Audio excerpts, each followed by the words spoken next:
श्री कृष्ण कहते हैं, जीवन में समस्याओं से कौन घिरा रहना चाहता है? कौन कठिनाइयों से घिरा रहना चाहता है? कोई नहीं। आप भी ऐसा नहीं चाहोगे तो ऐसा करने के लिए आप क्या करते हैं? ऐसा करने के लिए अधिकतर लोग कठिनाइयों से दूर भागते, समस्याओं से दूर रहते, और यही आप सबसे बड़ी भूल कर बैठते। समस्या जंगली पशु के समान होती है, जिससे आप जितना दूर भागेंगे वो उतना ही विकराल रूप धारण कर लेगा और अंततः आपका अंत कर दे। तो इस समस्या से कैसे बचा जाए? और इस समस्या का हल है कि आप अपने परिश्रम से, अपनी लगन से, अपनी दृढ़ता से समस्या का हल ढूंढना होगा। यदि नाविक को कुशल खेवैया बनना है तो वो शांत समुद्र में नहीं बन सकता, उसे तो तूफान का सामना करना ही होगा। श्री कृष्ण कहते हैं कि इतिहास गवाह है कि जिसकी बराबरी नहीं की जा सकती उसकी बदनामी शुरू कर दी जाती। समय एक नदी की तरह है, हम एक ही पानी को दोबारा नहीं छू सकते। जो धारा बह चुकी वह फिर कभी नहीं आएगी। संभल के रहो ऐसे लोगों से जिनके दिल में भी दिमाग होता। कोई भी इंसान ऐसे ही अपने आप नहीं बदलता। जिंदगी में कुछ ऐसे हादसे हो जाते जो इंसान को बदलने पर मजबूर कर देते। श्री कृष्ण कहते हैं, जीवन में सभी केवल सफल होना चाहते, केवल विजय चाहते। कोई भी पराजित नहीं होना चाहता, कोई भी असफल नहीं होना चाहता, कोई भी नहीं चाहता कि उसके प्रयास व्यर्थ जाए। यदि एक दृष्टिकोण से देखा जाए तो ये उचित भी है, परंतु असफलता में भी एक अच्छी बात छुपी होती है। मैं बताता, सफलता आपका परिचय संसार को देती है। विजय के पश्चात संसार आपको जानने लगता है, और असफलता आपका परिचय संसार से करवाती। पराजय के पश्चात आप अपने जीवन को जानने लगते। इसलिए सफलता और असफलता से घबराएं नहीं। यदि आपकी सोच सकारात्मक रहेगी तो यही सफलता, यही पराजय आपको और अधिक शक्तिशाली बनाकर प्रस्तुत करेगी और जीवन में विजयी बनाएगी। श्री कृष्ण कहते हैं, तारीफ एक ऐसा चंदन है जिससे दूसरों को लगाए तो आपके हाथ अपने आप महकेंगे। समझने वाले तो खामोशी भी समझ लेते और ना समझने वाले तो जज्बातों का भी मजाक बना देते। श्री कृष्ण कहते हैं, कभी कभी हमें लगता है हमारे अपने, हमारे हितैषी, हमारे माता पिता को हमारे मन की बात ही नहीं समझ आ रही। जैसे उन्हें हमारे हर कार्य, हर निर्णय में खोट दिखाई दे रहा है, और ऐसे में हम विद्रोह कर बैठते। ऐसी अवस्था में हमें वही अच्छा लगने लगता है जो हमारे मन की बातों का समर्थन करे। हम उसे ही अपना हितैषी समझ लेते, परंतु जो आपसे मीठी बातें कर रहा हो वो आपका हितैषी है। यह आवश्यक नहीं है। कुछ विषैले फूल बड़े सुंदर दिखते, कुछ विषैले फल असाधारण रूप से बड़े स्वादिष्ट होते हैं, और ये भी आवश्यक नहीं कि हमारे रोगों का निदान करने वाली औषधि सदी मीठी हो। इसलिए विष और औषधि में अंतर को परखने का प्रयास करें।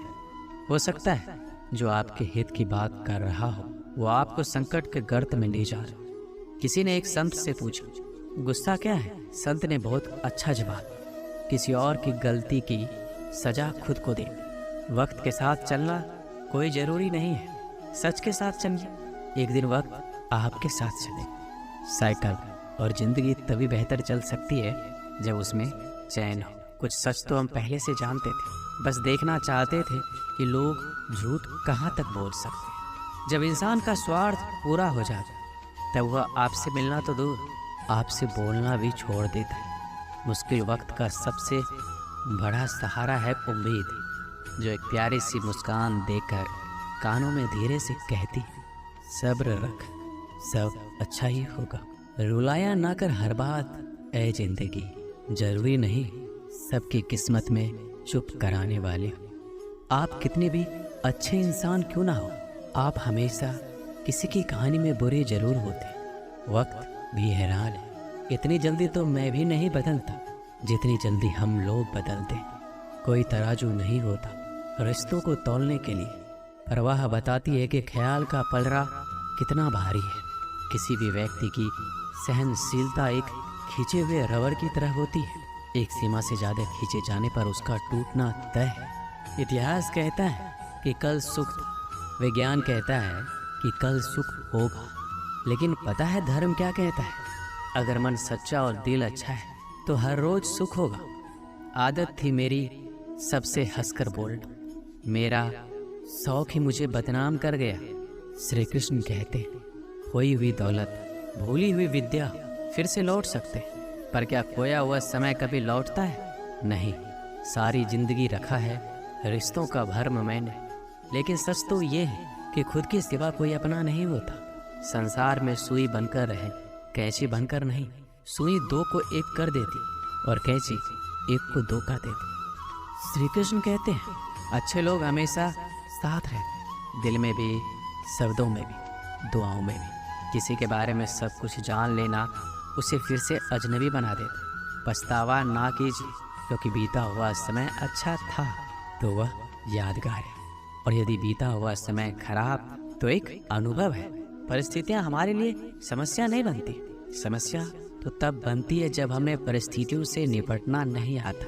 पता नहीं लोग दूसरों को उदास करके खुद कैसे खुश रहने देते। रिश्ता चाहे कितना भी क्यों ना बिगड़ा है, अगर सुधारना चाहो तो सब कुछ सही हो सकता है। रुलाते तो सभी हैं, लेकिन अगर कोई तुम्हारे लिए खुद रो पड़े तो उसे कभी खुद से दूर मत होने दे।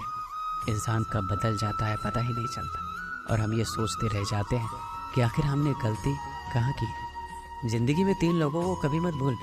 एक तो वो जो मुसीबत में साथ देते, एक वो जो मुसीबत में साथ छोड़ देते, और एक वो जो मुसीबत में आपको डालते। जब लोग आपकी बुराई करें तो बिल्कुल परेशान ना हो। वास्तव में वो लोग आपको महत्व देने का कोई रास्ता जानते ही नहीं। श्री कृष्ण कहते हैं, आपने पौधों को सींचते हुए देखा हो, या आपने खुद भी पौधों को सींचा हो, और आप भी ये कार्य प्रतिदिन करते होंगे। जब आप पौधे को जल देंगे तभी ये फलित होगा, इनमें से फूल निकलेंगे, इनकी सुंदरता बढ़ेगी। परंतु प्रतिदिन यह कार्य करने के पश्चात भी हम इससे एक महत्वपूर्ण सीख लेना भूल जाते हैं। हम कभी पौधों के पत्तों पर, उनकी डालियों पर, उनके फूलों और फलों पर जलधारा नहीं डालते, उन्हें धोते नहीं, परंतु फिर भी वह पनपते हैं, क्योंकि पौधों का जड़ ही सफलता का मूल है। यदि आप एक बार में अनेक कार्य करने जाएंगे तो आपको एक कार्य में भी सफलता नहीं मिलेगी, परंतु यदि आप बुद्धिमता से, दृढ़ मन से एक कार्य साधेंगे तो एकाएक स्वतः ही सारे कार्य सफल हो जाएंगे। जो आपका मूल है, जहाँ से आपको सिंचाई मिल रही, यदि आपने उसी जड़ को छोड़ दिया तो एक सूखे पौधे की भांति आप भी सूख कर गिर जाएंगे और अपना अस्तित्व खो बैठेंगे। जो आपकी खुशी में अपना दर्द भूल जाए, उस इंसान से ज़्यादा आपको कोई प्यार नहीं कर सकता। ये जिंदगी तमन्नाओं का गुलदस्ता ही तो है, कुछ महकती है, कुछ मुरझाती है, कुछ चुप जाता है। खुद को अच्छा बना लीजिए, दुनिया से एक बुरा इंसान कम हो जाए। भरोसा सब पे करो, लेकिन सावधानी के साथ, क्योंकि कभी कभी खुद के दांत ही जीभ को काट लेते हैं। जिंदगी की रफ्तार बहुत तेज है, सुबह का दुख शाम को पुराना हो जाता है। कोई भी व्यक्ति इस संसार में हमारा दोस्त या दुश्मन बनकर नहीं आता।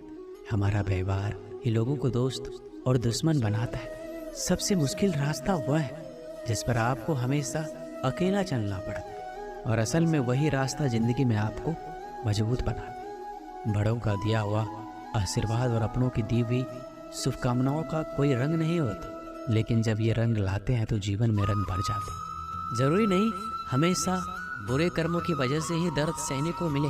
कई बार हद से ज़्यादा अच्छे होने की कीमत चुकानी पड़ती है। किस्मत और हालात दोनों जब साथ ना दे तो उनकी भी सुननी पड़ती है जिनकी कोई औकात नहीं होती। कोशिश आखिरी सांस तक करनी चाहिए, या तो लक्ष्य हासिल होगा या अनुभव। कहते हैं कि प्यार की शुरुआत आंखों से होती है। यकीन मानो, प्यार की कीमत भी आंखों से ही चुकानी पड़ती है। व्यक्ति क्या है ये महत्वपूर्ण नहीं है, परंतु व्यक्ति में क्या है ये बहुत महत्वपूर्ण है। लोगों का मुंह बंद करवाने से अच्छा अपने कान बंद कर जिंदगी बेहतर बन जाएगी। सच के लिए लड़ने का हुनर सीख लो, क्योंकि कुछ सांपों के डर से शेर जंगल छोड़कर नहीं जाते। ये जिंदगी है, यहाँ पीठ पीछे छुरा मारने वालों को निर्दोष और भरोसा करने वालों को दोषी मानो। श्री कृष्ण कहते हैं, हम सब शीघ्र ही सफलता चाहते हैं, ढेर सारी संपत्ति और सुख चाहते। ऐसे में हम कई बार छोटे मार्गों को चयन कर लेते हैं, वो मार्ग जिनमें परिश्रम नहीं होता, जिनमें होता है तो केवल छल, कुटिलता और भाग्य का सहारा। जैसे कि जुआ, कोई जुए के खेल में धन लगाता है, कोई दांव लगाता है और ये भूल जाता है कि जुआ एक ऐसा दलदल है जिसमें एक बार गिरो तो सर्वनाश से पहले निकलना असंभव है। यदि आप जीतते हैं तो जीतने की भूख बढ़ जाएगी, यदि आप कुछ हार बैठे तो उसे पुनः पाने के लिए आप फिर से खेलेंगे। मनुष्य को यह आभास ही नहीं होता कि अपनी संपत्ति के साथ वो अपनी मानवता, अपने संस्कार, अपने धर्म और अपना उत्तरदायित्व सभी जुए की भेंट चढ़ा देता है। इसलिए कुछ पाना है तो परिश्रम से पाओ। अगर कुछ जुए में जीता भी तो वो उतना ही शीघ्र खो दो, क्योंकि उसे परिश्रम से नहीं पाया गया और उसकी रक्षा करने के लिए आपके मन में स्वाभाविक प्रयास भी नहीं होंगे। किस्मत हमारे हाथ में नहीं, पर फैसले तो हमारे हाथ में है। किस्मत हमारे फैसलों को नहीं बदल सकती, पर फैसले हमारी किस्मत बदल सकती। हर चीज़ अपने वक्त पर। बस एक प्यार है जो कभी बूढ़ा नहीं होता। जीवन में ज़्यादा रिश्ते होना ज़रूरी नहीं है, जो रिश्ते हैं उनमें जीवन होना जरूरी है। हमारी समस्या का समाधान केवल हमारे पास है, दूसरों के पास क्या है? दूसरों के पास तो केवल सुझाव है। जीवन में प्रयास सदैव कीजिए। लक्ष्य या अनुभव दोनों ही अमूल्य है। अहंकार की बीमारी शराब जैसी होती, खुद को छोड़कर सबको पता चलता है कि इसको चढ़ गए, बस सिर्फ हंसते रहो। दुनिया वाले सोचते ही रहेंगे कि इसको कौन सा सुख मिल गया। सफलता की पोशाक कभी तैयार नहीं मिलती, इसे बनाने के लिए क्या जरूरी है? मेहनत का हुनर। खुश रहना चाहते हो तो 5 बातों पर ध्यान दो। पहला, बीते हुए वक्त को भूल जाओ। दूसरा, वर्तमान में जियो। तीसरा, भविष्य की चिंता ना करो। चौथा, खुद की तुलना दूसरों से करना बंद कर दो। और पांचवा, अपने काम को टालना बंद करो। ये आवश्यक है। श्री कृष्ण कहते हैं सब कुछ सहन करना भी चाहिए, क्योंकि हम में भी ऐसी बहुत सी कमियां हैं जिन्हें दूसरे सहन करते हैं। अज्ञानी व्यक्ति गलती छुपाकर बड़ा बनता है और ज्ञानी व्यक्ति गलती मिटाकर बड़ा बनता है। ये मौत भी बड़ी अजीब चीज़ है। एक दिन मरने के लिए पूरी जिंदगी जीना पड़ता है। श्री कृष्ण कहते हैं कि बात बात पर आवेश में ना आए।